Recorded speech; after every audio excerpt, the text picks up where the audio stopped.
Irmãos, se você pegar a Bíblia, você vai ver que um dos temas centrais da palavra de Deus é o sangue de Cristo. Há um fio escarlate que passa por toda a Bíblia. O sangue faz parte da história da redenção. Na verdade, no Velho Testamento, o sangue de Cristo, ele é prefigurado, mas no Novo Testamento, o sangue de Cristo, ele é personificado. A Bíblia, ela vai dizer em Hebreus, no capítulo 9, no verso 22, com efeito, quase todas as coisas, segundo a lei, se purificam com sangue, e sem derramamento de sangue não há remissão de pecados.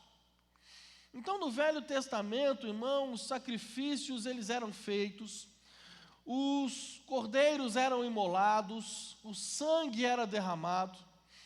O sumo sacerdote entrava uma vez por ano no Santo dos Santos para fazer a expiação pelos pecados do povo com o sangue do cordeiro. Tudo isso apontava para Cristo e o sacrifício da cruz. E nessa noite eu quero ver com vocês 3 verdades sobre o sangue de Cristo.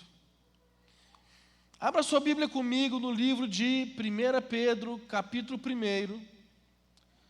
1 Pedro, capítulo 1. Nós vamos ler a partir do verso 1, a partir do verso 18. 1 Pedro, capítulo 1, a partir do verso 18.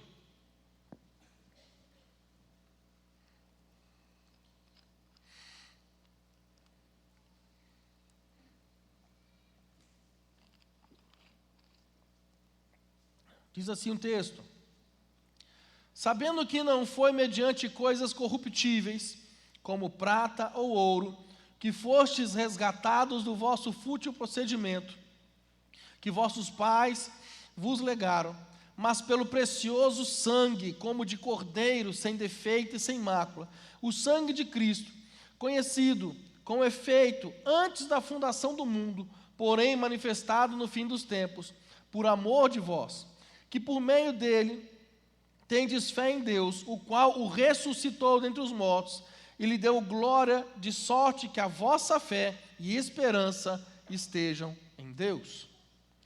Então, a primeira verdade que eu quero compartilhar com vocês, a primeira verdade que nós vamos ver é o valor do sangue de Cristo.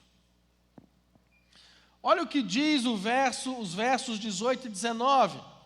Sabendo que não foi mediante coisas corruptíveis, como prata ou ouro, que fostes resgatados do vosso fútil procedimento que vossos pais vos legaram, mas pelo precioso sangue, como de um cordeiro sem defeito e sem mácula, o sangue de Cristo.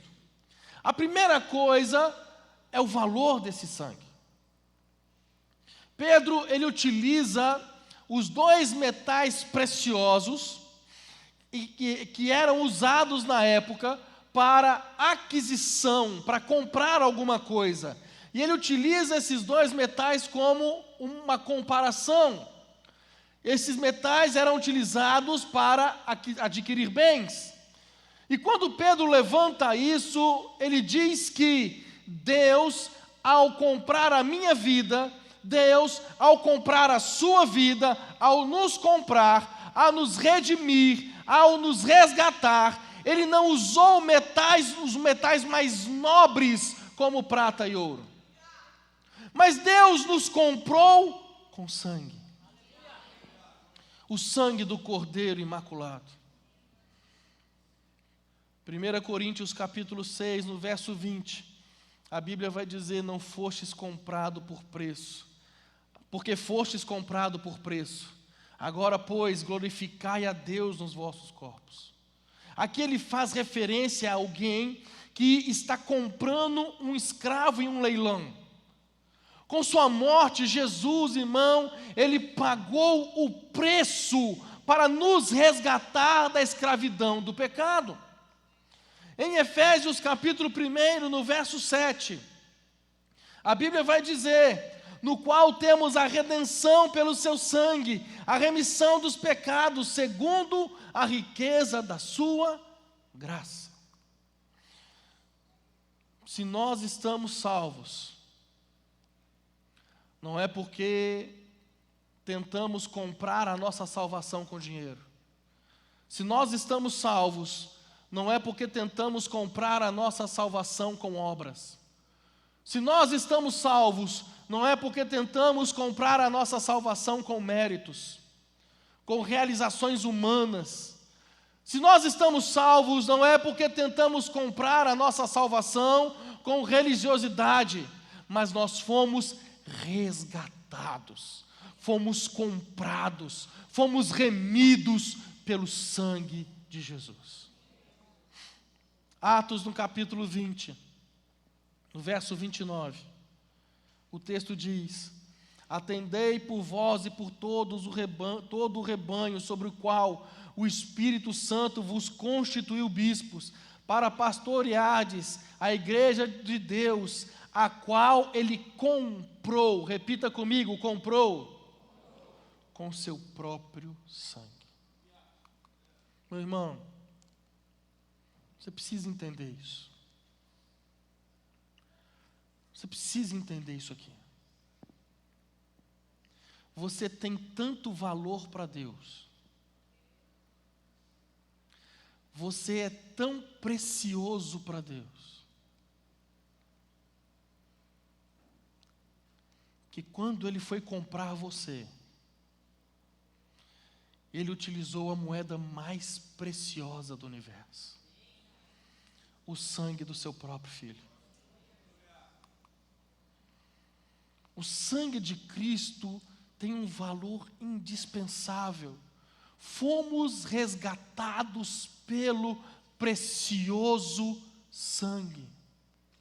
Meu irmão, não há remissão de pecados sem derramamento de sangue. E entenda, o sangue de touros, o sangue de bodes, de cordeiros, não podem nos resgatar do nosso fútil procedimento. Tudo isso que acontecera há séculos e séculos na história da redenção, isso era profético e aponta para o grande sacrifício realizado na cruz do Calvário. Deus, sendo Deus, não encontrou nenhum outro meio de nos salvar a não ser pela morte do seu Filho. Meu irmão, o Velho Testamento vai prefigurar isso tudo. Gênesis 3, 21. Fez o Senhor Deus vestimenta de peles para Adão e sua mulher e os vestiu. Deus sacrificou um animal e veste Adão e Eva de pele. Eles não poderiam ser vestidos sem que um inocente fosse imolado. Expiação. Gênesis 4:4. Abel, por sua vez, trouxe das primícias do seu rebanho e da gordura deste. Agradou-se o Senhor de Abel e da sua oferta. Abel traz a Deus um sacrifício das primícias do rebanho. A Bíblia diz que Deus aceitou Abel, aceitou o culto de Abel, porque ele vem nesta mesma linha. Não há remissão de pecados sem derramamento de sangue. Êxodo 12, 13. O sangue vos será por sinal nas casas em que estiverdes. Quando eu vir o sangue, passarei por vós, e não haverá entre vós praga destruidora, quando eu ferir a terra do Egito. Quando a Páscoa foi instituída, foi o momento de libertação do povo de Israel. O maior símbolo da redenção é quando Deus ordena Moisés que naquela noite ele imolasse um cordeiro para cada família, e ele passasse o sangue deste cordeiro no batente das portas, porque naquela noite o anjo da morte, o anjo de Deus, passaria e eliminaria todos os primogênitos. Mas quando o anjo olhasse para a porta e visse o sangue no batente das portas, ele não aplicaria juízo. Nós precisamos entender isso, irmão. Deus não disse que não aplicaria juízo quando ele visse o sofrimento do seu povo. Deus não disse que não aplicaria o juízo ao ver as virtudes do seu povo. Deus não falou que não aplicaria juízo quando ele visse as obras do seu povo. Deus não disse que não aplicaria juízo quando ele visse a religiosidade do seu povo. Não! Deus disse, quando eu ver o sangue. É o sangue que nos redime. É por causa do sangue que o juízo não é aplicado. Vocês estão vivos, gente? Vocês estão aí, tudo bem? Agora preste atenção. Não é o cordeiro, nem a morte do cordeiro, nem mesmo o sangue do cordeiro. É o sangue aplicado. Pastor, o que é isso? Que heresia é essa? Não é heresia não, irmão. Em outras palavras, não basta você saber que Jesus morreu na cruz. Todo mundo aqui sabe que Jesus morreu na cruz? Se você não sabe, estou te contando agora. Mas não basta saber que Jesus morreu na cruz. Todo mundo aqui sabe que Ele derramou o seu sangue? Sim ou não? Mas não basta você saber que Ele derramou o seu sangue. É necessário, segura essa aí, vaso, recebe.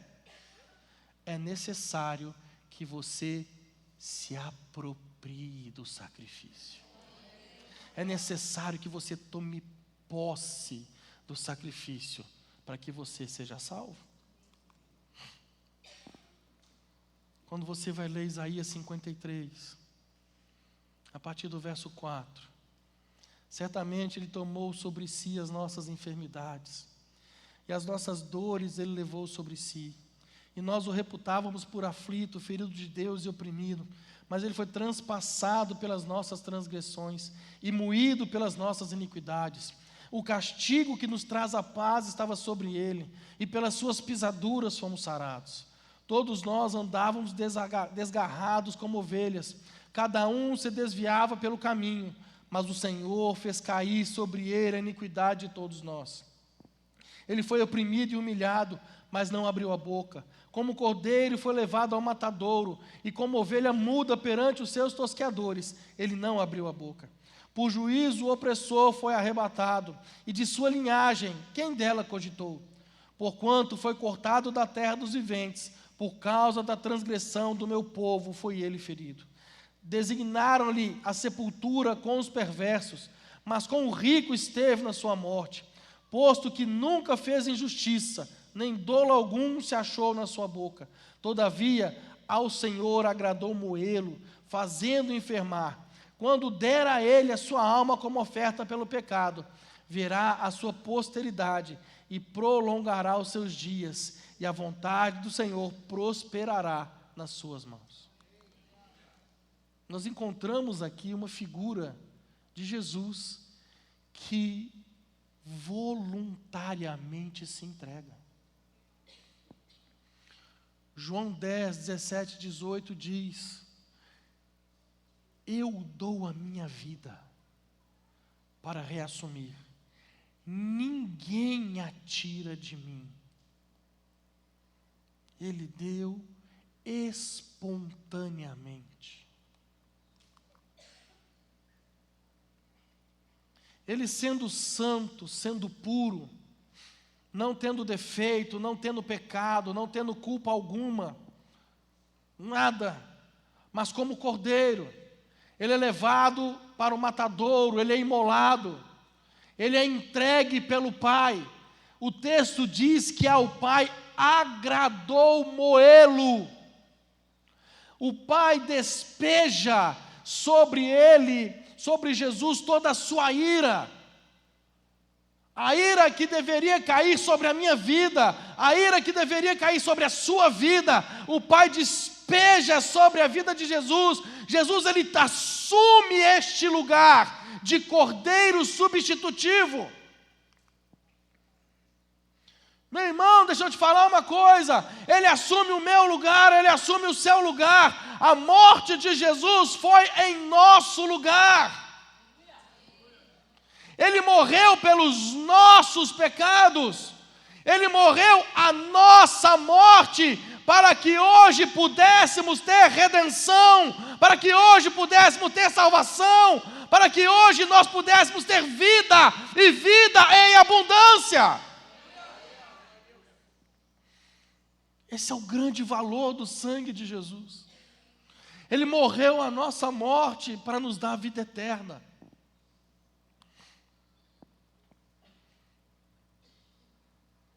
João capítulo 1, no verso 7. Nós vamos ver o segundo ponto.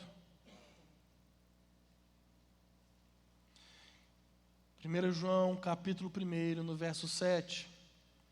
Se, porém, andarmos na luz como Ele está na luz, mantemos comunhão uns com os outros, e o sangue de Jesus, seu Filho, nos purifica de todo pecado.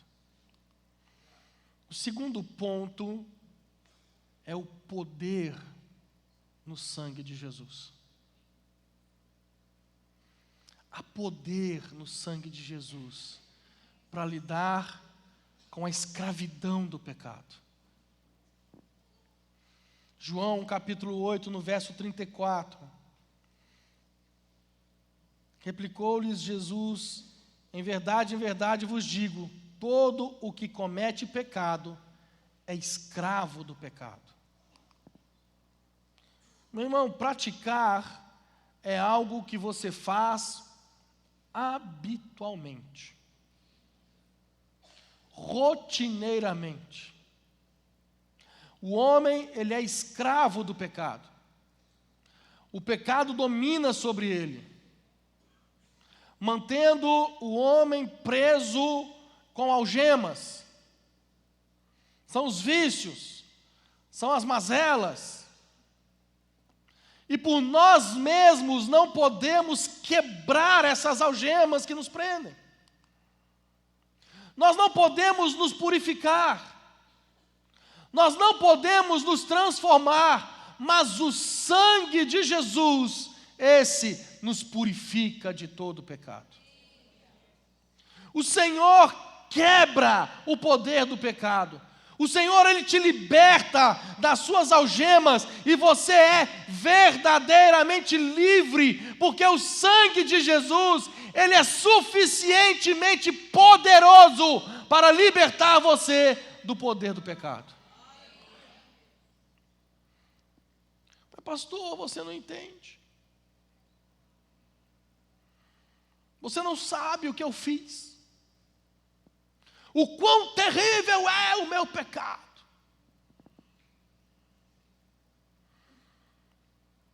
Pastor, eu sou mentiroso. O sangue de Jesus é poderoso para purificar você desse pecado. Pastor, eu adulterei. O sangue de Jesus é poderoso para purificar você deste pecado. Pastor, eu roubei, eu defraudei. O sangue de Jesus é poderoso para purificar você deste pecado. Eu acho que vocês não estão entendendo.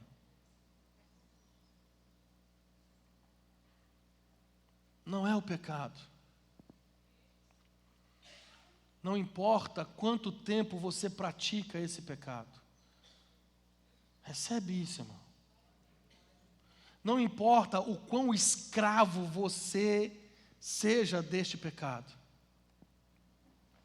Não importa o quão sujo seja este pecado. Não importa o quão maligno seja este pecado. Não importa o quanto este pecado dominou o teu coração e a tua vida. Recebe isso na tua vida, irmão. Hoje, agora, o sangue de Jesus é poderoso para limpar você desse pecado. É poderoso.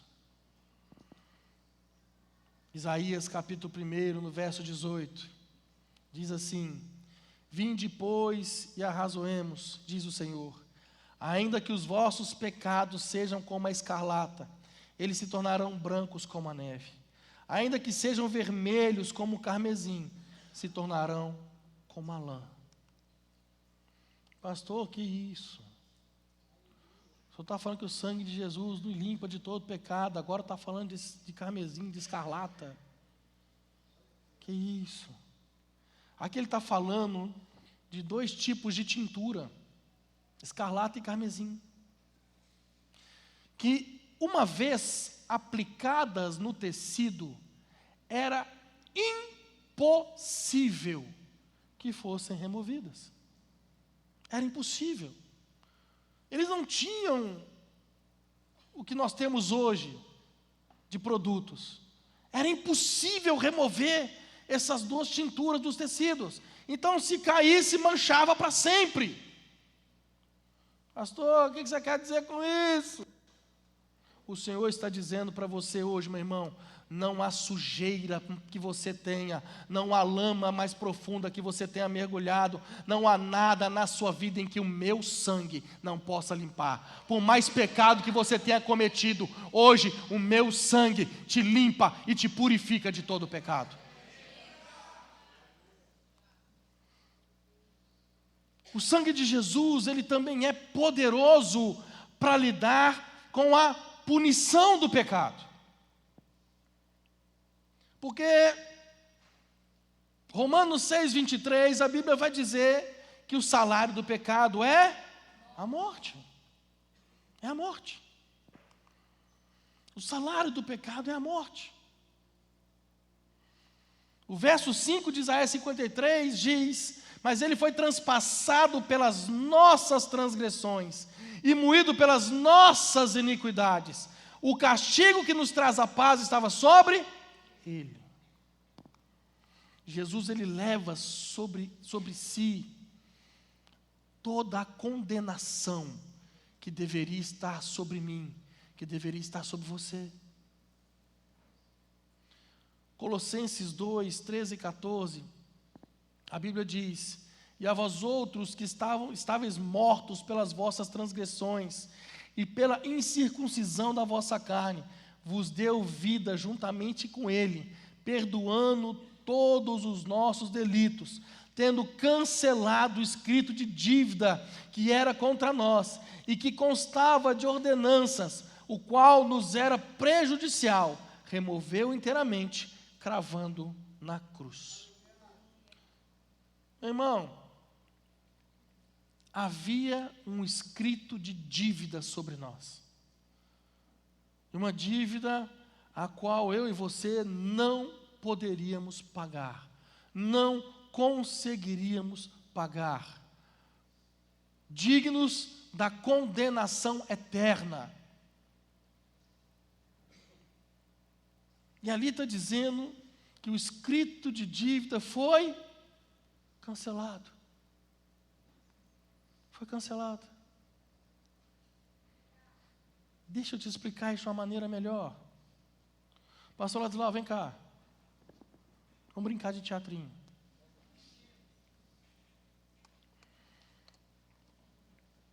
Então, o pastor Ladislau acabou de ser preso. Pecado. Crime, feio. Ela foi a primeira que riu. Só isso que eu queria falar. Ele está preso. Naquela época, quando alguém era preso, ele era colocado na cela. E ao lado da cela, da grade da cela, haveria uma placa com o nome dele, o crime cometido e o tempo de pena. Por exemplo, 2 anos. Então ele estaria ali, durante 2 anos você veria ele preso e isso escrito na placa. Passado 2 anos, não é Brasil, né? Ele é liberto. Que bonito. Não. Ele é livre. A cela está vazia. E na placa estaria escrito Tetelestai. Quando Jesus declara essa palavra na cruz, Ele está dizendo: vocês estão livres, não há condenação sobre você. Romanos 8:1, a Bíblia vai dizer: agora, pois, já não há condenação para os que estão em Cristo Jesus. Vocês estão livres, está consumado, totalmente pago.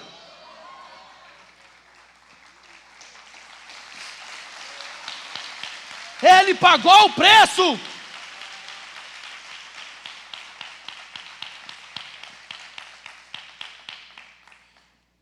Mas em Hebreus capítulo 12, no verso 22, nós vamos ver o terceiro ponto.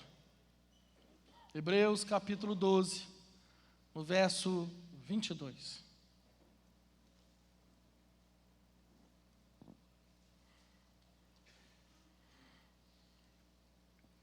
Mas tende chegado ao monte Sião e à cidade do Deus vivo, a Jerusalém celestial, e a incontáveis hostes de anjo, e a universal assembleia, a igreja dos primogênitos arrolados nos céus, e a Deus, o juiz de todos, e aos espíritos dos justos aperfeiçoados, e a Jesus, o mediador da nova aliança, e ao sangue da aspersão que fala coisas superiores ao que fala o próprio Abel.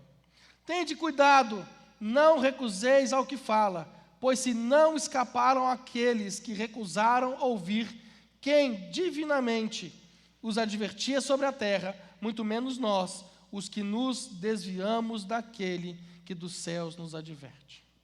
O terceiro ponto é a voz do sangue de Jesus.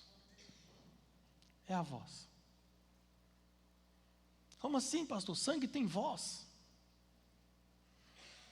Eu já me machuquei, já saiu sangue, nunca escutei o sangue gritar. Quem gritava era eu. Mas o sangue de Cristo tem uma voz. E essa voz se chama perdão. Perdão. Em Lucas 23:34, quando Jesus era escarnecido dos soldados na cruz, ele disse: Pai, perdoa-lhes, porque não sabem o que fazem.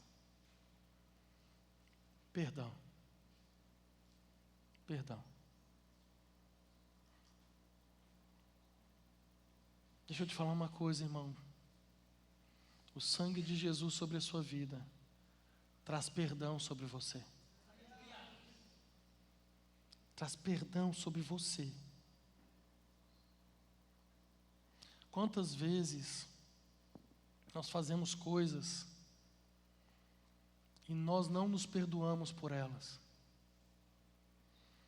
Quantas vezes nós temos atitudes, ações, e que aquilo nos machuca tanto, que nós não nos perdoamos por ter feito aquilo. O Senhor diz para você nessa noite: você alcança o perdão no meu sangue. Você alcança perdão. Colossenses 1, 13 e 14, a Bíblia vai dizer: pois Ele nos resgatou do domínio das trevas e nos transportou para o reino do seu Filho amado. em quem temos a redenção, a saber, o perdão dos pecados. Você encontra perdão em Cristo Jesus. Perdão.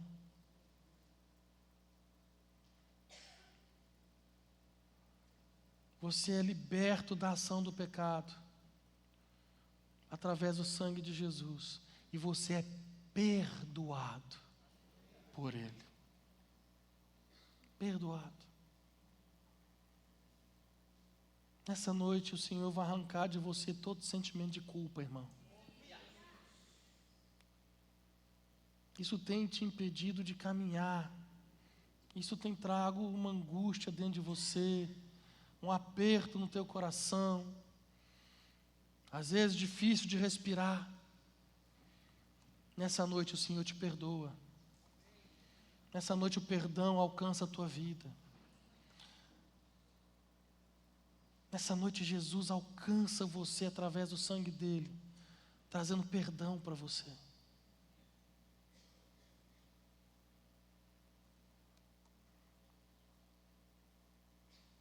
Dependendo alguém fez algo com você e você não consegue perdoar essa pessoa. Hoje o sangue de Jesus te capacita a perdoar essa pessoa. Hoje Ele te capacita. Daqui a pouco nós vamos participar da mesa, tomar a ceia. E você não pode participar da mesa do Senhor de qualquer jeito, irmão. Se você tem algo no teu coração, se você necessita ser perdoado ou necessita liberar perdão, você precisa fazer isso hoje. Você precisa fazer isso agora. Você não pode sair daqui com isso preso dentro de você. Você não pode. Coloque-se de pé no seu lugar.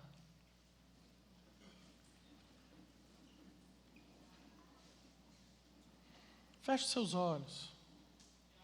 Feche seus olhos.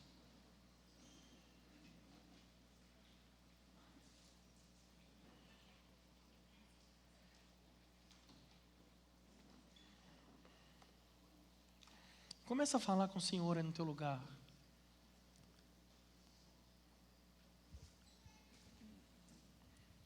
O texto da ceia, ele diz assim: examine-se, pois, o homem a si mesmo. É hora de você fazer esse exame na tua vida. É hora de você fazer isso.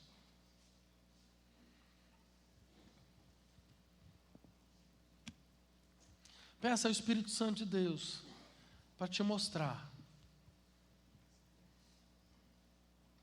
o que precisa ser resolvido na sua vida. Para quem você tem que liberar perdão.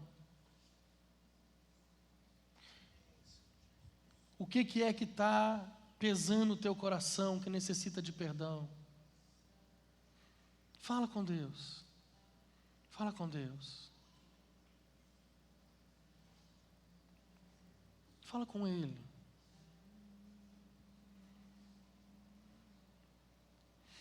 E se tiver muito difícil, irmão, muito difícil, e você não está conseguindo mesmo, e for muito difícil, levante uma de suas mãos, que vai um dos pastores até você te ajudar. Por favor, temos uma mão levantada ali. Ó. Temos outra mão levantada ali. Temos mãos levantadas aqui no meio. Nós estamos aqui para ajudar você a vencer essa barreira. Temos mão levantada lá atrás. Pastores, por favor, me ajudem. Líderes de ministério, me ajudem aí. Líder de GC, me ajudem. Isso chega alguém lá, pode chegar lá.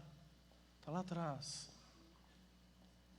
Mas hoje, meu irmão, você precisa ser livre dessa falta de perdão. O perdão tem que alcançar a tua vida hoje. Ore, ore, ore. Isso.